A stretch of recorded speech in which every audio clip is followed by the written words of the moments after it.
Hi hello नमस्ते। मैं हूँ जुलकर आपके साथ मेरा छोटा सा नया खूबसूरत सा चैनल एमजेएन ट्यूटोरियल्स के साथ। आज से हम लोग जा रहे स्टार्ट करने के लिए जा रहे एक नया जर्नी जिसमें हम लोग सारे के सारे 12th के जो साइंस के सब्जेक्ट से मतलब फिजिक्स केमिस्ट्री मैथ बायो सारे के चीज के बारे में सीखेंगे। जिसका पहला लेक्चर आज हम लोग स्टार्ट करने जा रहे हैं केमिस्ट्री से, जो केमिस्ट्री का पहला चैप्टर है some basic concept in chemistry. तो चलिए स्टार्ट करते हैं। केमिस्ट्री केमिस्ट्री में फर्स्ट चैप्टर जो है some basic concept of chemistry, इसमें हम लोग पहले पढ़ेंगे इंट्रोडक्शन टू केमिस्ट्री, जिसमें हम लोग क्या पढ़ेंगे, नहीं तो इसका डेफिनेशन क्या है, केमिस्ट्री का डेफिनेशन क्या है, केमिस्ट्री का अदर्स नेम्स क्या क्या है, केमिस्ट्री कौन से चीज़ों से डील करता है, ये सारी चीज़ के बारे में हम लोग पढ़ेंगे। तो पहले डेफिनेशन क्या दे रहे हैं एनसीईआरटी में, एनसीईआरटी में बोल रहे हैं कि the branch of science that studies the preparation properties structure and reactions of material substances is called chemistry. मतलब क्या है, मतलब यह है कि मटेरियल सब्सटेंसेस जो होता है उसके प्रॉपर्टीज, उसके प्रिपरेशन, उसके स्ट्रक्चर, उसके रिएक्शन, इस सब चीजों के बारे में हम लोग पढ़ेंगे। तो हम लोग अगर देखें कि हमारा जो inorganic and inorganic organic chemistry है ना, इनऑर्गेनिक एंड ऑर्गेनिक केमिस्ट्री में जो जो कंपाउंड है वो सारे कंपाउंड सारे मॉलिक्यूल्स में एक ही पैटर्न होता है पढ़ने का, जिसमें हम लोग पहले प्रिपरेशन रिएक्शंस पढ़ते हैं, उसके बाद उसका फिजिकल एंड केमिकल प्रॉपर्टीज पढ़ते हैं, उसका स्ट्रक्चर पढ़ते हैं जिसमें हम लोग हाइब्रिडाइजेशन पढ़ते हैं, बॉन्ड पैरामीटर्स पढ़ते हैं, और उसका सारे रिएक्शंस मतलब वो क्या कौन सा रिएक्शंस देते हैं, वो सारे चीज़ों के बारे में हम लोग पढ़ते हैं केमिस्ट्री में। तो पहला डेफिनेशन यही दिया है। दूसरा डेफिनेशन में हम लोग अगर देखें तो उसमें हम लोग क्या देख सकते हैं ना, chemistry deals with the composition structure properties and interaction of matter and is of much used to human beings in daily life. मतलब सेम चीज दूसरे तरीके से बता रहे हैं। क्या बता रहे हैं कि नहीं, मैटर जो है उसका composition, structure, properties and interaction के बारे में हम लोग केमिस्ट्री में डील करते हैं, जो कि हम लोगों के ह्यूमन बीइंग्स के डेली लाइफ में यूज होता है ज्यादा। नेक्स्ट डेफिनेशन क्या बोल रहे कि the basic constituents of matter जो है that are atoms and molecules. मतलब मैटर जिस चीज से बनते हैं वो है कि एटम्स एंड मॉलिक्यूल्स। तो इसीलिए केमिस्ट्री को क्या बोला जाता है कि science of atoms and molecules. ये सारे डेफिनेशंस के जानने के बाद हम लोगों को ये जानना है एंशिएंट इंडिया के टाइम पे केमिस्ट्री का नाम क्या होता था, मतलब केमिस्ट्री कौन से नाम से परिचित था। उसमें हम लोग देख सकते हैं कि रसायन शास्त्र, रस तंत्र, रस क्रिया एंड रस विद्या, ये सारे नामों से केमिस्ट्री को जाना जाता था एंशिएंट इंडिया में। अभी हम लोग ये जाना कि केमिस्ट्री कौन से चीजों से डील करता है, जिसमें हम लोगों को एक टर्म्स मिला जो है matter. Now what is matter, question ये आ रहा है कि मैटर क्या है। तो इसके बारे में एनसीईआरटी ने ये बता रहा है कि anything which has mass and occupies space is called matter. मतलब एनीथिंग, कुछ भी, जो भी, जिसको भी, जिसका भी मास है और जिसका भी कुछ वॉल्यूम है, मतलब कुछ स्पेस ऑक्युपाई करता है, उसी को हम लोग मैटर बोलेंगे। अभी मैटर के बारे में पढ़ रहे हैं तो मैटर के बहुत सारे चीजों के बारे में हम लोगों को पता होना चाहिए, जिसमें कि एक चीज है states of matter. States of matter मतलब फिजिकल स्टेट्स ऑफ मैटर, मतलब मैटर कौन से फिजिकल फॉर्म में नेचर में एग्जिस्ट कर सकता है, जिसमें हम लोग ये जानेंगे कि नहीं तो मैटर का जो फिजिकल स्टेट है वो तीन तरह का हो सकता है, सॉलिड, लिक्विड एंड गैस। इसका अलावा भी फिजिकल स्टेट है, लेकिन अभी हम लोग बेसिक से ये तीन फिजिकल स्टेट के बारे में ही पढ़ेंगे। जिसमें सॉलिड्स को क्या बोला जाता है, नहीं तो सॉलिड्स का जो पार्टिकल्स है वो very close to each other होता है and at in orderly fashion arranged होता है। जो पार्टिकल्स है very close to each other होता है और उसके साथ ये ऑर्डरली फैशन में भी अरेंज्ड होता है, जिसकी वजह से इसका खुद का एक शेप होता है जो कि लिक्विड और गैस में नहीं होता है। एंड इसका जो मॉलिक्यूल्स है ना, उसका कोई फ्रीडम ऑफ मूवमेंट नहीं है, मतलब वो फ्रीली मूव नहीं कर सकते, उसको एक ही जगह पे फिक्स्ड रहना होगा, इसीलिए उसका शेप होता है और फ्लूइडिटी प्रॉपर्टी नहीं होता है। अभी हम लोग देखते हैं उसका दूसरा पॉइंट, सॉलिड्स का दूसरा पॉइंट में ये बोल रहे हैं कि solids have definite volume and shape. Obviously matter है तो वॉल्यूम तो होना ही चाहिए, क्योंकि सारे मॉलिक्यूल्स है और वो सारे मॉलिक्यूल्स एक पैटर्न में अरेंज होता है, तो वॉल्यूम है।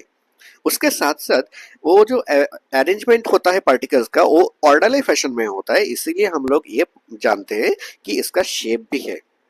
दूसरा फिजिकल स्टेट क्या है, लिक्विड्स। लिक्विड्स में हम लोग क्या पढ़ते हैं, 3 पॉइंट पढ़ेंगे। पहला पॉइंट ये है कि in liquids the particles are closed to each other, मतलब पार्टिकल्स क्लोज्ड है बट वेरी क्लोज नहीं है। और दूसरा ये भी है कि ये मूव अराउंड कर सकता है, मतलब ये मूव कर सकता है, फ्रीली मूव कर सकता है, इसीलिए इसको हम लोग क्या बोलते हैं, फ्लूइड बोलते हैं। तो लिक्विड्स एंड गैसेस का जो पार्टिकल्स है ना, वो पार्टिकल्स क्या कर सकते हैं, फ्रीली मूव कर सकते हैं, स्प्रेड आउट हो सकता है, इसीलिए इसको फ्लूइड बोला जाता है एक साथ। तो लिक्विड्स का डेफिनेट वॉल्यूम है। कैसे है, क्योंकि क्लोज मॉलिक्यूल्स प्रेजेंट है, पार्टिकल्स प्रेजेंट है, तो पार्टिकल्स का बीच में इंटरेक्शन है, और इंटरेक्शन में इंटरमॉलिक्यूलर अट्रैक्शन फोर्स है, तो एक वॉल्यूम ऑक्यूपाई करता है, इसीलिए इसका वॉल्यूम तो है बट डेफिनेट शेप नहीं है। क्यों डेफिनेट शेप नहीं है, क्योंकि यहाँ पे मॉलिक्यूल्स क्लोज हो सकता है लेकिन ऑर्डरली फैशन में अरेंज्ड नहीं होता है, इसीलिए लिक्विड्स का फ्लूइडिटी प्रॉपर्टी होता है और उसका कोई शेप नहीं होता है। अब तीसरा पॉइंट में क्या बोल रहे हैं, liquids take the shape of a container in which they are placed. हम लोग ये बोला कि लिक्विड का कोई शेप नहीं होता है, डेफिनिट शेप नहीं होता है, तो इसका शेप क्या होता है, इसका शेप वही होता है जिस कंटेनर में हम लोग उसको रखते हैं। क्योंकि मॉलिक्यूल्स क्या होता है, फैल जाता है, स्प्रेड आउट होता है, तो अगर फैल जाएंगे तो उसका जो वॉल्यूम है, उसके वॉल्यूम के अंदर, इंटरेक्शन के अंदर वो क्या करेंगे, फैल जाएंगे कंटेनर में। और फैल जाने के बाद क्या होता है कि कंटेनर का जो शेप होता है, वो लिक्विड का शेप भी ऐसा ही हो जाता है। अब तीसरा है कि गैसेस। गैसेस में हम लोग क्या पढ़ेंगे, in gases the particles are far apart as compared to those present in solid और liquid states and their movements is easy and fast. मतलब गैसियस मॉलिक्यूल्स का जो डिस्टेंस होता है, इंटरमॉलिक्यूलर डिस्टेंस, मतलब पार्टिकल्स के अंदर जो इंटरेक्शन होता है, वो इंटरेक्शन उतना ज्यादा नहीं होता है, इसीलिए क्या होता है कि सॉलिड एंड लिक्विड की कंपैरिजन में और गैसेस का पार्टिकल्स का डिस्टेंस बहुत ज्यादा होता है, and they can move easily and fast. तो अब दूसरे पॉइंट में क्या पढ़ते हैं हम लोग, gases have neither definite volume not definite shape. क्योंकि गैसियस मॉलिक्यूल्स जो होता है ना, वो एक जगह पे फिक्स्ड नहीं होता है, मतलब ये फ्रीली स्प्रेड आउट कर सकता है, वो कहीं पे भी, मतलब जहाँ पे भी रखेंगे वो सारे जगह पे स्प्रेड आउट हो जाएंगे। अगर कोई पार्टिकल सारे जगह पे स्प्रेड आउट हो रहे, उसका मतलब क्या होता है कि उसको हम लोग एक जगह पे नहीं रख सकते हैं, तो इसका वॉल्यूम जो होता है क्या कंपैरेटिवली बहुत ही लेस होता है, तो इसलिए हम लोग नेग्लेक्ट करते हैं और बोलते हैं कि डेफिनेट वॉल्यूम नहीं है। तो हम लोग क्वेश्चन सॉल्व करते वक्त गैसेस को जो वॉल्यूम लेता है वो कौन सा वॉल्यूम होता है, अगर हम लोग बोल रहे हैं कि गैसियस मॉलिक्यूल्स का कोई वॉल्यूम नहीं होता है, तो वो कौन सा वॉल्यूम होता है, वो होता है कि जिस कंटेनर में हम लोग रखते हैं ना, वहाँ पे सारे जगह पे वो फैल जाता है, तो उस कंटेनर का वॉल्यूम हम लोग लेते हैं। ओके, नेक्स्ट पॉइंट पे आ जाते हैं, they completely occupy the space in the container in which they are placed. मतलब जिस कंटेनर में हम लोग गैस को रखते हैं वो सारे स्पेस ऑक्यूपाई कर जाते हैं, यही है गैसेस का स्पेशल कैरेक्टरिस्टिक। अभी हम लोग जानेंगे ये जो 3 फिजिकल स्टेट होता है ना, ये इंटर कन्वर्टिबल होता है। कौन से बेसिस पे होता है, by changing the conditions of temperature and pressure. मतलब टेम्परेचर एंड प्रेशर को चेंज करके हम लोग क्या कर सकते हैं, एक फिजिकल स्टेट से दूसरे फिजिकल स्टेट में ले जा सकते हैं ये सारे फिजिकल स्टेट ऑफ मैटर को। अभी देखते हैं कि सॉलिड को अगर हीट देंगे हम लोग तो लिक्विड में कन्वर्ट होगा, और लिक्विड को हीट देंगे तो गैसेस में कन्वर्ट होगा।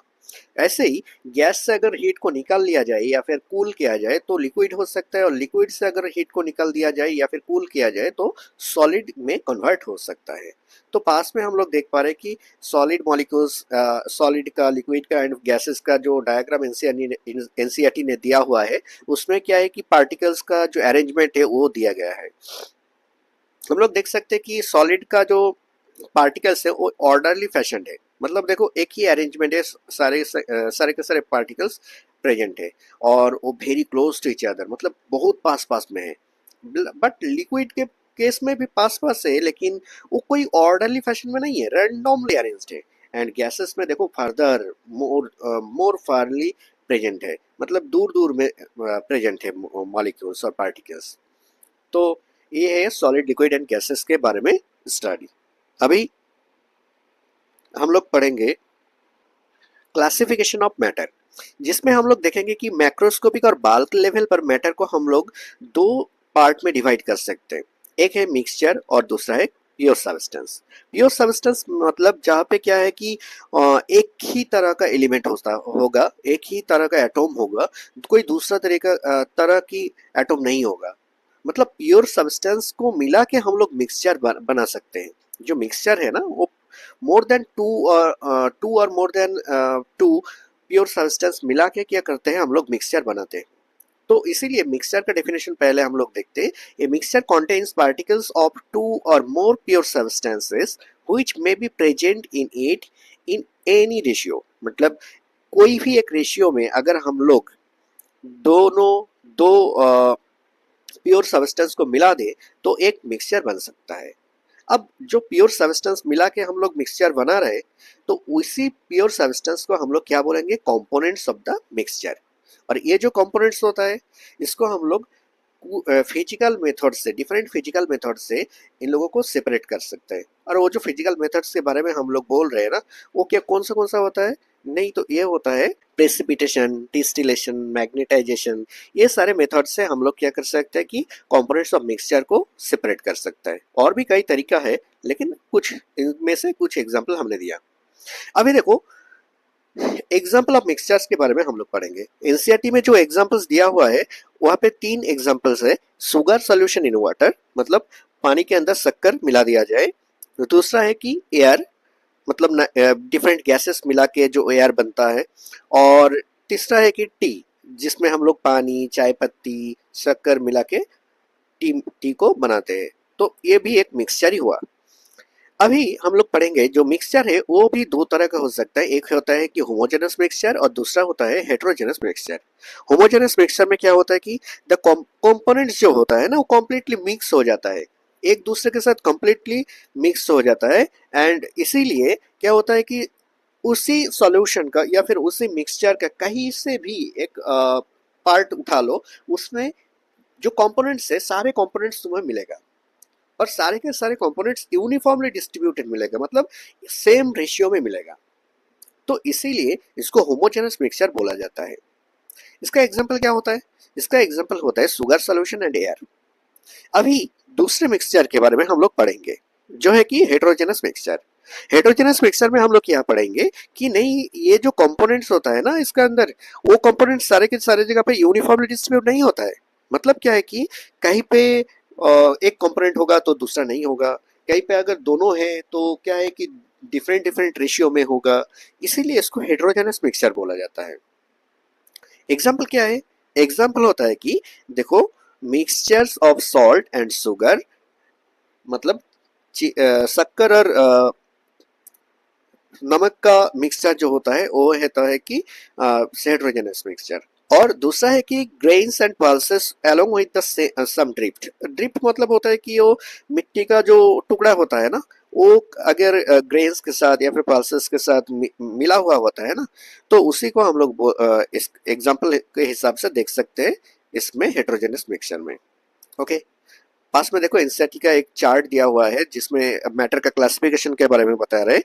क्या बता रहे हैं कि मैटर दो तरह का होता है, मिक्सचर और प्योर सब्सटेंस। जिसमें मिक्सचर दो तरह का होता है, होमोजेनस मिक्सचर, हेटेरोजेनस मिक्सचर, अभी अभी हम लोगों ने पढ़ा। बट प्योर सब्सटेंस भी दो तरह का होता है। हाँ, दो तरह का होता है। वो क्या होता है, एक होता है एलिमेंट और दूसरा होता है कॉम्पाउंड। अभी देखो प्योर सब्सटेंस के बारे में हम लोग पढ़ेंगे।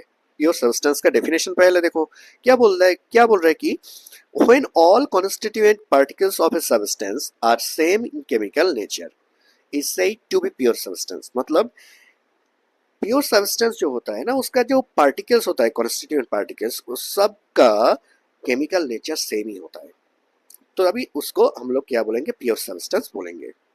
अब प्योर सब्सटेंस का जो कॉन्स्टिट्यूएंट पार्टिकल्स है वो फिक्स्ड होता है, कंपोजिशन में फिक्स्ड होता है। मतलब क्या है कि अगर कोई एटम होगा तो सारे के सारे सेम एटम का होगा, अगर कोई मॉलिक्यूल होगा तो सारे के सारे सेम मॉलिक्यूल होगा। क्योंकि प्योर सब्सटेंस का जो ये होता है, पार्टिकल्स होता है, वो होता है एटम एंड मॉलिक्यूल्स। ओके, चलो अभी देखते हैं कि एलिमेंट्स एंड कंपाउंड्स के बारे में।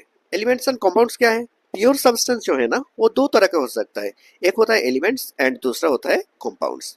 एलिमेंट्स क्या होता है?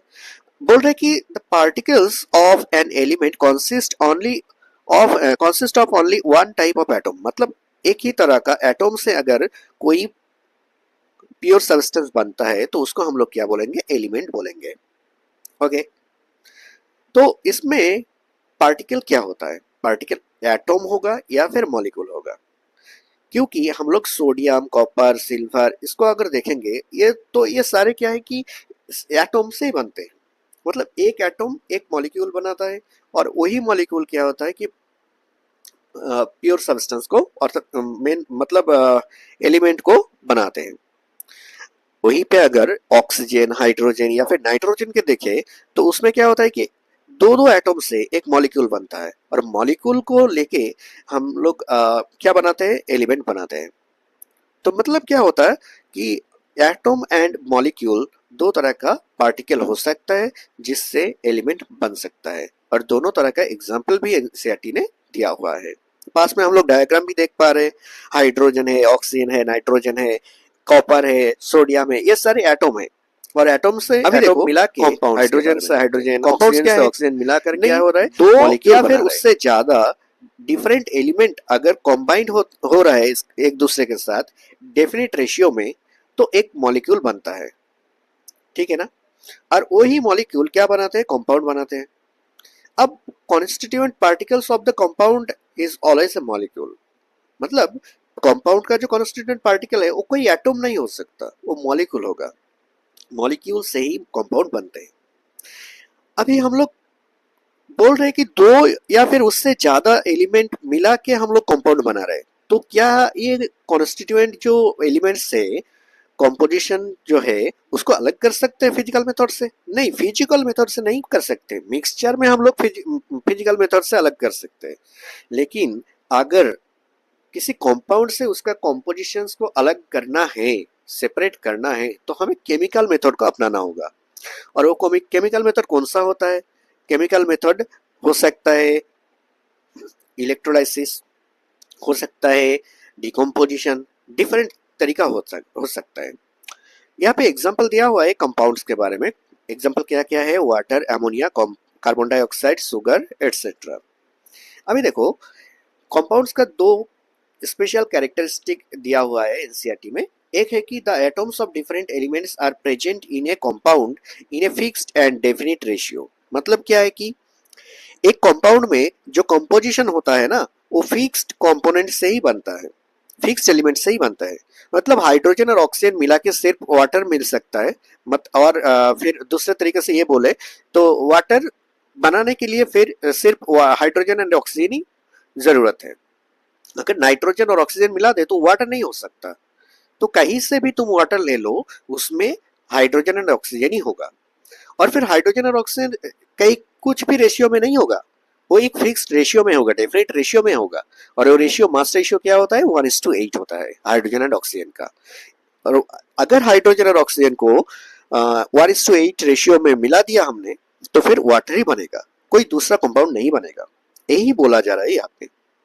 और दूसरा प्रॉपर्टीज क्या बोल रहे हैं? The properties of compound are different from those of its constituent elements. मतलब जो वाटर हम लोगों ने बनाया किससे? हाइड्रोजन और ऑक्सीजन मिला के। तो हाइड्रोजन और ऑक्सीजन का जो अलग अलग प्रॉपर्टी है ना, उससे वाटर का जो प्रॉपर्टी वो अलग प्रॉपर्टी होगा। कैसे होगा? वो फिजिकली हो सकता है या फिर केमिकली हो सकता है। अगर फिजिकली हम लोग देखेंगे तो हाइड्रोजन एंड ऑक्सीजन जो है दोनों ही गैसियस है। बट जो वाटर बन रहा है ना, वो क्या होता है? लिक्विड होता है। और केमिकल प्रॉपर्टी से अगर देखें, केमिकल प्रॉपर्टी के हिसाब से, तो उसमें भी हम लोग देख सकते हैं कि हाइड्रोजन जो है वो खुद बर्न होता है, खुद जलता है और पॉप साउंड करके।